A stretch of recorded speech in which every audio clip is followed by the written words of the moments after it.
Hi guys! Welcome back sa aking YouTube channel. Kung gusto nyo magkaroon ng mga ideas regarding sa mga coins, sa kanilang mga value at iba't ibang information guys, ay pakiclick nyo na lang yung subscribe button at click nyo na rin guys yung notification bell para updated kayo sa mga bagong videos na i-upload ko. So pag-usapan natin ngayon guys, itong isa sa rare or mahal na Lincoln 1 cent. So sa mga bagong barya guys na inisyo mula noong 1965 hanggang ngayon, itong proof na 1990 na no S mint mark Lincoln 1 cent ay kino-considered na rare kasi nasa less than 200 pieces lamang yung sample na nag-exist ng coin na ito. And ito lang guys yung proof coin from 1909 sa Lincoln cent series na walang mint mark. Naunang na-discover guys itong mga coins ito noong July 18, 1990 na agara namang in-announce ng US Mint na meron ngang mga ganitong coins ang aksidenteng nagawa sa San Francisco Mint. And kinonfirm naman ito guys ng San Francisco Mint.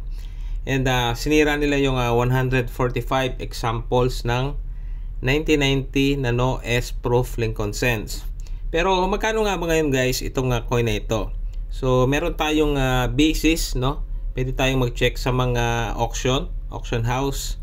Ipapakita ko sa inyo guys itong isa sample sa PCGS na graded ng proof 69 decam.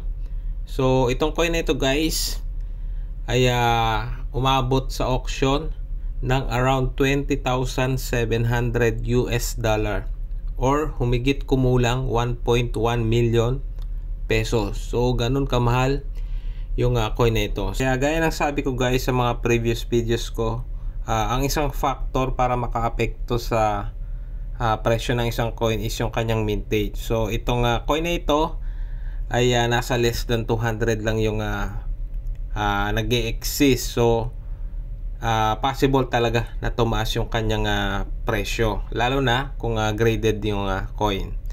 So sa mga may mga tanong guys regarding sa mga coins, i-PM nyo na lang ako guys kasi hindi ko na kayo ma-replyan lahat sa mga comments dito sa mga videos ko. Ilalagay ko na lang guys yung link ng aking Facebook para i-direct message nyo na lang ako guys regarding sa mga coins. So yun lang guys para sa video na ito. Muli, maraming salamat sa panonood.